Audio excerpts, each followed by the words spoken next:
সুপ্রিয় শিক্ষার্থীবৃন্দ, আবার আপনাদের স্বাগতম জানাচ্ছি আমার বেতে ক্লাসে। বরাবরের মতো এই প্রেজেন্টেশন হয়েছি মুনশি আলিম। আজকের আমাদের আলোচ্য বিষয় হলো আপনাদের খুবই পরিচিত একটি প্রবন্ধ, নাম হলো গৃহ। এই প্রবন্ধটি লিখেছেন বাংলা সাহিত্যের অন্যতম খ্যাতিমান লেখিকা, নাম হচ্ছে বেগম রোকেয়া শাখাওয়াত হোসেন। তো এই গৃহ পাঠ সম্পর্কে আলোচনার পূর্বে আমি আপনাদের অনুরোধ করব, আমাদের আরেকটি ক্লাস রয়েছে বেগম রোকেয়া শাখাওয়াত হোসেন অর্থাৎ লেখিকা পরিচিতি সম্পর্কে আমাদের একটি পাঠ রয়েছে। অনুগ্রহপূর্বক সেই পাঠটি দেখে আসলে এই ক্লাসটি বুঝতে আপনাদের জন্য আরেকটু বেশি সুবিধা হবে। তো বলছিলাম কি সম্পর্কে, গৃহ পাঠ সম্পর্কে, গৃহ প্রবন্ধ সম্পর্কে। গৃহ কি? গৃহ মানে হচ্ছে হোম, তাই তো? এটা আপনি যেরকম জানেন আমরা সেরকম জানি। গৃহ মানে কি? হোম। আসলেই তাই, বেগম রোকেয়া শাখাওয়াত হোসেন এটাই বোঝাতে চেয়েছেন যে গৃহ মানে হচ্ছে যেখানে থাকার জায়গা, আশ্রয়ের জায়গা, নিরাপত্তার স্থান যেটা, সেটি হচ্ছে গৃহ। দেখুন পশু পাখিদেরই কিন্তু আছে গৃহ আছে। আপনি দেখুন গরু মহিষ থেকে শুরু করে প্রকৃতির যতগুলো প্রাণী দেখবেন প্রত্যেকেরই কী রয়েছে, কোনো না কোনো গৃহ রয়েছে, অর্থাৎ তার থাকার বা আশ্রয়ের জায়গা রয়েছে। একটু খেয়াল করে দেখবেন, আমাদের যখন পিপাসা লাগে তখন কিন্তু আমরা কি করি? জল পান করি। পিপাসা না লাগলে কিন্তু জল পান করি না। অর্থাৎ পিপাসা লাগলেই জলের কি ওই যে প্রয়োজনটুকু আমরা কিন্তু উপলব্ধি করতে পারি। ঠিক সেমভাবে আপনি যদি ঘরের বাইরে থাকেন, দেশের বাইরে যদি আপনি যান, তাহলে কিন্তু আপনি বুঝতে পারবেন গৃহ সম্পর্কে, অর্থাৎ গৃহের প্রতি কী যে টান, বাড়ির প্রতি আপনার কি যে টান। দেশের বাইরে থাকলে আপনি কিন্তু এটি একেবারে কোনায় কোনায় কাটায় কাটায় আপনি কিন্তু উপলব্ধি করতে পারবেন। যে লেখিকার বোঝানোর জায়গাটা কিন্তু অন্য জায়গায়। তিনি বোঝাতে চেয়েছেন যে ভারতবর্ষের যত নারীরা আছে, এই সমস্ত নারীরা তো বেশিরভাগ নারীরাই কিন্তু গৃহ সুখ থেকে তারা বঞ্চিতা। তার মানে হলো এই সমস্ত নারীরা থাকে অপরের অধীন হওয়ার কারণে তাদের জীবনটা হচ্ছে অনেকটা কারাগার তুল্য, যে কারণে তারা প্রকৃতপক্ষে গৃহের সুখ উপলব্ধি করতে পারে না। আপনি কুমারী বলেন, আপনি সধবা বলেন, আপনি বিধবা বলেন, প্রত্যেকের ক্ষেত্রে কিন্তু একই কথা প্রযোজ্য। অর্থাৎ এই সমস্ত নারীরা যারা পুরুষের অধীন থাকে, অধীনস্থ যারা, এরা প্রকৃতপক্ষে গৃহের প্রকৃত সুখটা উপলব্ধি করতে পারে না।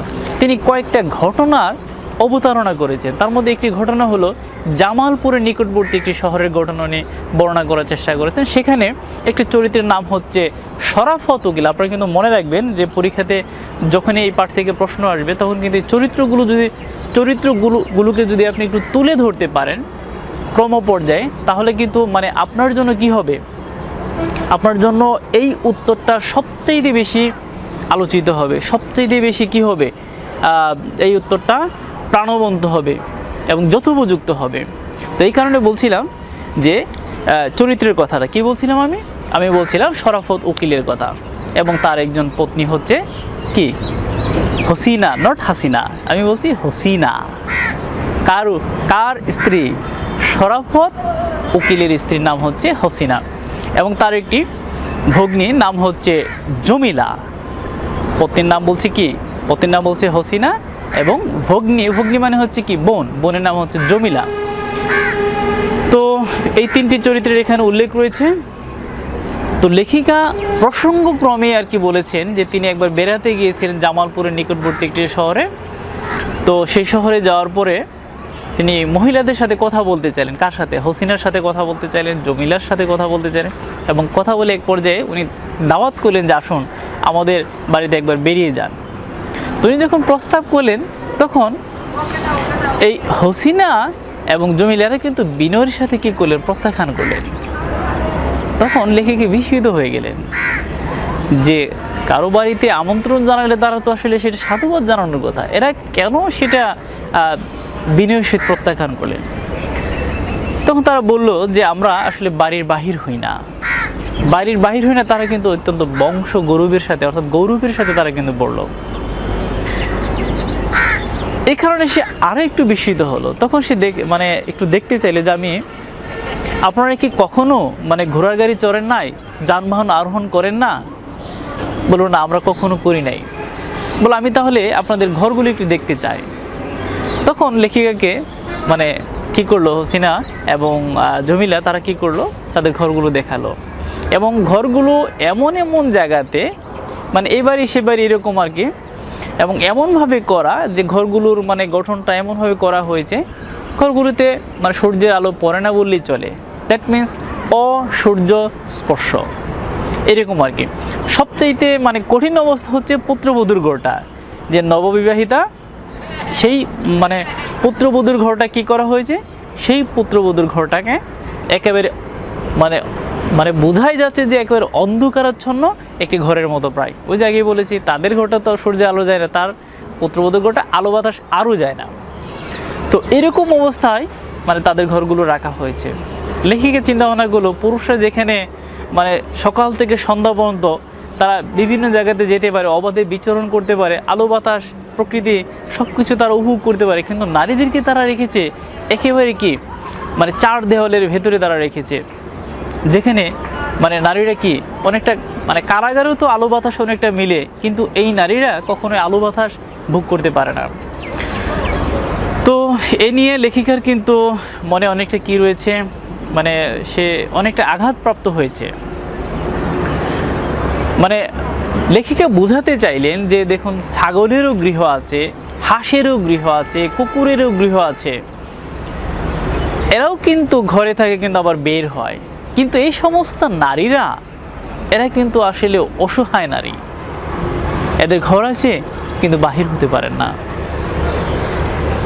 দ্যাট মিন্স আমরা বন্দীদের যেরকম রাখি, বন্দী নারী কিংবা পুরুষরা, ঠিক এই বন্দীদের মতোই হলো এই নারীরা, যাদের ঘর আছে কিন্তু বাহির নেই। দ্যাট মিন্স এরা কখনোই গৃহের সুখটা উপভোগ করতে পারে না। তিনি আরেকটি ঘটনার অবতারণা করেছেন, উনি মালদহের কথা বলেছেন। কোন অঞ্চলের কথা বলেছেন? মালদহ। আপনি কিন্তু আগে মনে রাখবেন, আগে আমি জামালপুরের নিকটবর্তী একটা শহরের কথা বলছি, এখন আমি কিন্তু বলছি মালদহের কথা। সেই মালদহের একজন ভদ্রলোকের নাম হলো কলিম। মালদহের ভদ্রলোকের নামটি কি বলেছি? কলিম। এবং তার ভাইরার নাম হচ্ছে কি? সলিম। ভাইরা তো বুঝতে পারছেন, হয়েছে মানে দুই বোনের বিয়ে হয়েছে, ব্যাখ্যা করার দরকার নেই, আপনারা বুঝতে পারছেন ভাইরা। ওকে, তো কলিম এবং সলিম দুজন হচ্ছে ভাইরা। কোনো কারণে কলিমের সাথে সলিমের দ্বন্দ্ব হয়েছে। এই দ্বন্দ্ব হওয়ার পর থেকে সলিমের স্ত্রী কলিমের বাড়িতে আসতে পারে না, কলিমের স্ত্রীও সলিমের বাড়িতে যেতে পারে না। একেবারে দামাস সম্পর্ক, যেন চিরদিনের জন্য তাদের মানে দোয়ার বন্ধ হয়ে গেছে। কলিম তার স্ত্রীকে অনেক কিছু দিচ্ছে, অলংকার থেকে শুরু করে দামি দামি গহনা দিচ্ছে, কিন্তু এই যে মানে অলংকার এত দিচ্ছে, কিন্তু সে কিন্তু বোনের কাছে যেতে পারছে না। বোনের কাছে না যাওয়ার যে বিচ্ছেদ যন্ত্রণা, এই যন্ত্রণা কি অলংকার দিয়ে ভোলা যায়? কখনোই না। লেখিকা এটাই বোঝাতে চেষ্টা করেছেন। তিনি আরেকটি ঘটনার কথা মানে বলতে চেয়েছেন, সেটা হচ্ছে রমা সুন্দরী। মনে রাখবেন কয়টি চরিত্রের কথা আমি বলতেছি, এগুলো কিন্তু নোট করবেন আপনারা, আপনাদের জন্য কাজে আসবে এগুলো। রমা সুন্দরীর কথা বলছি। এই রমা সুন্দরী বিধবা। এই বিধবা নারী এর কিন্তু প্রচুর সম্পত্তি ছিল, ভূ সম্পত্তি আর কি, জমি জমা অনেক ছিল, স্থাবর অস্থাবর অনেক সম্পত্তি ছিল। তো তার অর্থাৎ তার স্বামী এগুলো মালিক ছিল, স্বামী মালিক থাকার কারণে সেও তখন মালিক ছিল। কিন্তু তার স্বামী যখন মারা গেল, সে যখন বিধবা হয়ে গেল, বিধবা হওয়ার সাথে সাথেই সে কিন্তু একেবারে মনে হচ্ছে আকাশ থেকে মাটিতে পড়ে গেল। এত ভূ সম্পত্তির মালিক, এত অর্থ সম্পত্তির মালিক একেবারে নিঃস্ব রিক্ত হয়ে গেল, এবং তার সমস্ত সম্পত্তির মালিক হয়ে গেল তার দেবর। ভাবা যায়? এই দেবর তাকে দুবেলা দুমুঠো তখন ভাত দিত, কি করতো? কুণ্ঠাবোধ করতো।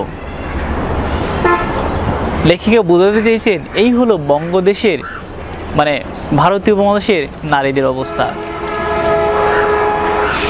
তিনি আরেকটি ঘটনা অবতারণা করেছেন, সেটি হচ্ছে রাজবাড়ির। রাজবাড়িতে রাজার গৃহ আছে, রানীরও গৃহ আছে। রাজার গৃহটা এমন যে চকচকে তকতক করতেছে, মানে চকচক তকতক করতেছে, দেখলে অনেকটা লোভনীয়। কিন্তু রানীর ঘরটা কেমন? রানীর ঘরটা এমন নোংরা যে মনে হচ্ছে যে সেখানে ধুলো ময়লার আস্তরণ পড়েছে। কোনো কালে রাজা রানীর ঘরে প্রবেশ করে কিনা এই নিয়ে অনেকটা সন্দেহ রয়েছে। তো এটা একটা বিষয়। তো মোহাম্মদীয় আইন অনুসারে স্ত্রীরা কিন্তু পিতার সম্পত্তির উত্তরাধিকারিণী হয়। তো সেই হিসেবে তারাও কিন্তু উত্তরাধিকারিণী, কিন্তু শেষ তো কিন্তু আসলে এটা থাকে না। দেখুন, আপনি কর্তা বলেন, মানে বাড়ির কর্তা স্বামী, আবার দেখুন যে স্বামীর অ্যাবসেন্টে কে হয়? পুত্র হয়। তার অ্যাবসেন্টে কে হয়? জামাতা হয়। তার অ্যাবসেন্টে কে হলো? আমলা কিংবা নায়েব হলো। অর্থাৎ এই রাজা হলো মূল কর্তা, চালিকা শক্তি। রাজার পরিবর্তে কে পরিচালনা করতেছে? অর্থাৎ রানীকে নির্দেশনা দিচ্ছে কে? তার পুত্র। তার পুত্রের অ্যাবসেন্টে কে নির্দেশনা দিচ্ছে? জামাতা। এবং জামাতার অ্যাবসেন্টে কে? সর্বেসর্বা আমলা। এবং আমলা যদি না থাকে তাহলে তাকে দিক নির্দেশনা কে দেন? নায়েব। লেখিকা বুঝাতে চাইলেন যে এই রানী হওয়ার পরও কিন্তু তার কিন্তু ফ্রিডম নাই, স্বাধীনতা নাই। সে কিন্তু নিজের মতো চলতে পারতেছে না, সে ঘর থেকে বাহির হতে পারতেছে না, বাইরে যেতে পারতেছে না, নিজের মতো মুভ করতে পারতেছে না। তো যাই হোক, প্রতিটা মানুষই কিন্তু আপনি দেখুন যে আমি যে জায়গায় দাঁড়িয়ে রয়েছি, একই সাথে আমার ডানে এবং বামে যদি কোনো নারী আপনি দাঁড় করিয়ে দেন, তাহলে কিন্তু দেখবেন যে প্রকৃতিগতভাবে মানে সেই কিন্তু আমার সমান সমান আলো বাতাস ভোগ করবে। হ্যাঁ, অর্থাৎ মাঠে দুজনকে দাঁড় করিয়ে দিলে কিন্তু আপনি দেখবেন যে সমভাবে হ্যাঁ সমান সমান আলো বাতাস ভোগ করে। অর্থাৎ বেগম রোকেয়া বোঝাতে চাইলেন প্রকৃতিগতভাবে পৃথিবীর প্রত্যেকটা মানুষের মৌলিক অধিকার হচ্ছে সমান, কিন্তু আমরা পুরুষরা কি করি? কোনো না কোনোভাবে আমরা নারীদের অধিকারটাকে খর্ব করে দিই। যেরকম রাজার স্ত্রী হয়েও সে কিন্তু কি করতে পারতেছে না, সে কিন্তু ক্ষমতা খাটাতে পারছে, বরং তার উপর ক্ষমতা খাটাচ্ছে একেবারে নায়েব পর্যন্ত। তিনি আরেকটি ঘটনার কথা বলেছেন, সেটা হচ্ছে খদিজা। মনে রাখবেন নামটি কিন্তু আমি বলছি খদিজা, নট খাদিজা। ভুলেও খাদিজা লিখবেন না, খদিজা। তো খদিজা মানে বিশাল সম্পত্তির মালিক।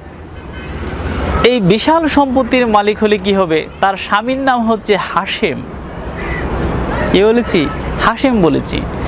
তো ছলে বলে কলে কৌশলে এই ভূ সম্পত্তির অধিকারিণী এই খদিজার সমস্ত সম্পত্তি ধীরে ধীরে নিজের আয়ত্তে নিয়ে গেলেন কে?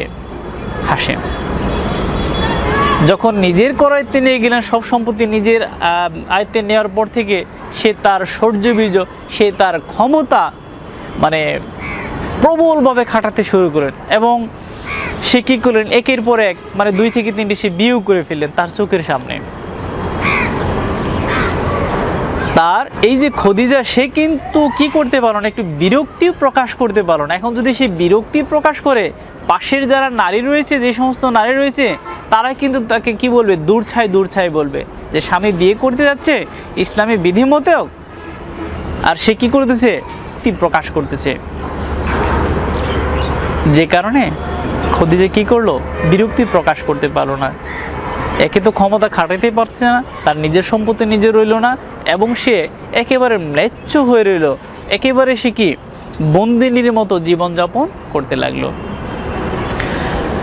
তো আপনারা দেখুন যে আপনি গরিব বলেন, গরিব ঘরের মেয়ে বলেন, আপনি রাজকন্যার কথা বলেন, আপনি রাজবধূর কথা বলেন, মানে আপনি যেখানে যার কথা বলেন না কেন, যে সাইটের নারী মানে যেখানে নারী রয়েছে, প্রাসাদেই হোক আর গরিব ঘরেই হোক, নারীরা যেখানেই থাকুক, এরা কিন্তু কি থাকে? ঘরে থাকে। ঘরটা ধ্বংস হলেও তারা কিন্তু ঘরেই থাকে। বলছিলাম চৈত্র মাসের যদি কখনো কোনোভাবে কোনো ঘরে আগুন লেগে যায়, তখনই কিন্তু নারীরা কি করে?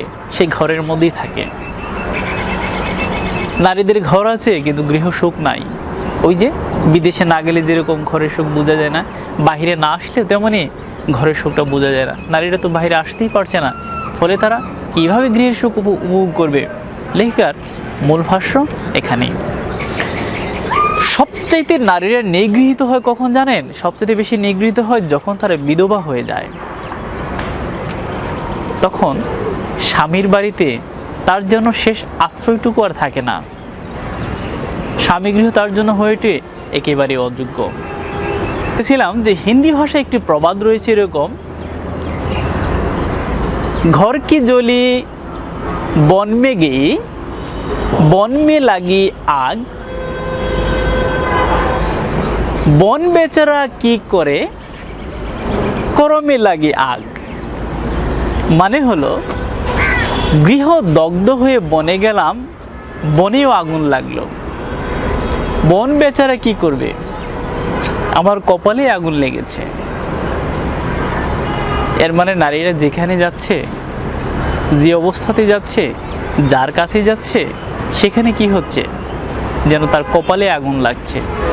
যখনই সে মৌলিক অধিকারের কথা বলে, যখন সে শিক্ষার কথা বলে, যখন সে স্বাধীনতার কথা বলে, যখন সে নারী মুক্তির কথা বলে, তখনই তাকে কৌশলে দমন করা হয়। লেখিকা এই বিষয়গুলোই বোঝানোর চেষ্টা করেছেন।